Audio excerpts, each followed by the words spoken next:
Hey friends, it's Sensei Young here. Hey, I wanted to do some terms that you're going to encounter in your karate class. And so we're going to make a couple different videos. So this one was going to be white belt through blue belt.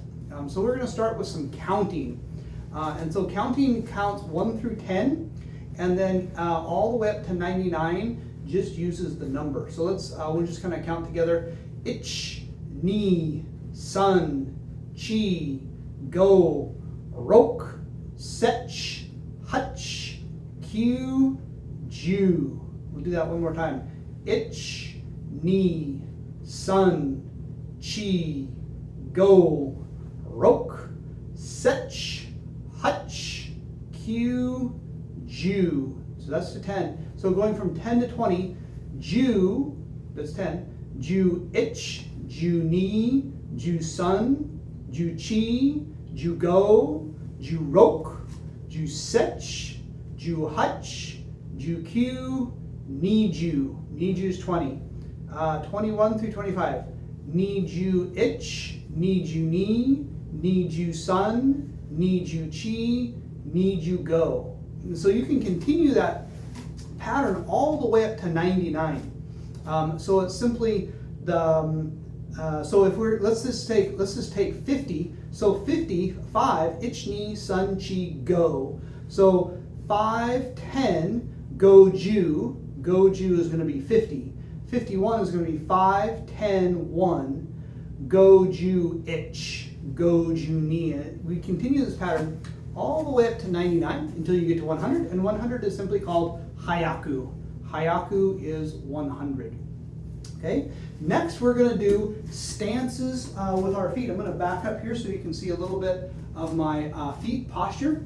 So the first one that we're going to do is Masubidachi. Masubidachi is kind of a ready stance, and we call it informal attention position, but it's really kind of I'm paying attention, I'm standing up straight. My heels are going to be together and my toes are turned out at 30 degrees. So not only this is a stance, but Masubidachi is also a posture. So when we make Masubidachi, let's say when we're lining up for class or before our kata, we're going to go heels together. We make our body straight. I'm going to turn sideways so you can see my posture. And our hands come together, left hand on top of right hand. And so if I'm making it formally, I come up in one smooth motion, meeting in front of the lapels and pushing back out in front of our body strong, not close to the body, but out in front. So this is Masubidachi. It can be a stance, and it's also a posture or position. Next comes Hachidachi. Hachidachi literally means the stance of 8, or 8 directions. For our young people, we say it's ready stance. And so it's the distance of my shoulders taken apart, and my toes are slightly open at 20 degrees, and this allows my hips to be in a neutral alignment. We also have a posture that goes along with the stance. So in some of our katas, we do Hachidachi as a stance, but in the opening of our katas, we also have a posture. And so we typically go from Masubidachi to Hachidachi. We breathe in fast and out slow. So that's Hachidachi. Now, taking one foot in front of the other, front stance, this is called Zenkutsudachi. Zenkutsudachi. Zenkutsudachi literally means something in front stance. You know, that's the translation. So we have Zenkutsudachi front stance. If I slide my front foot back and make a short front stance, I have Motodachi. Motodachi is a short front stance. Okay. If I take my feet apart a shoulder width and a half and I drop my body down, and my toes are turned out to the corners, this is Skodachi. Skodachi means square stance. Okay. And then going up through blue belt, then at blue belt we also learn cat-footed stance. Cat-footed stance, Neko Ashidachi. Neko Ashidachi. Okay. So transitioning from stances to kicks now. If I make a front kick, it doesn't matter which foot I make a front kick with, either front or back. Mai giri. Mai meaning front, giri meaning the kick. Okay. If we make a roundhouse kick, mawashigiri. Mawashigiri. Roundhouse kick. Okay. Moving up into our hands, our strikes. If I punch with my front hand, Junski. Junski. So just like the month of June, skiing down the hill, Junski, a front punch. If I punch with my backhand, Gaktezuki, Gaktezuki, a reverse punch. If I make a hammer fist strike, Kent Zui Uchi, a hammer fisted strike. If I'm punching with both hands, like in Gikisai Daiichi Kata, kata number 4, this is Morotezuki. Morotezuki. 2 hands together punch. Morotezuki. If we're making an elbow strike, like also in Gikisai Daiichi, Hiji Ate. Hiji is elbow, Ate means to smash. Okay? And in all these cases, we always have a pulling backhand. In some upper ranks, you might see it look a little bit different, but it's still the pulling backhand. This is called Hikite. Hikite is the pulling or the withdrawing hand that's coming back. Okay? So those are our basic strikes. Oh, if we're going to do straight punching, that is both feet the same, like this. This is Seiken Zuki.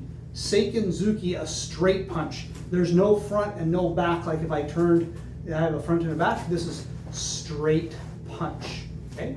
Now thinking about blocks. If I cross and make an upper block, this is the upper level covering the head.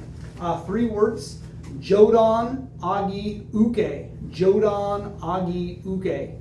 Jodan Agi Uke. Jodan is the upper zone of the body. We have 3 zones: Jodan, chewed on, like you're chewing your food, and from the belt down, Gidan. So we have Jodan, chewed on, Gidan. We make an upper block, Jodan Agi Uke. So the upper level, Agi means to rise up. Uke is to block or literally to receive. Uke. If we're going to block in the middle, a middle block is called Chudan Uke. Now this can kind of get confusing because we have a lot of different middle blocks.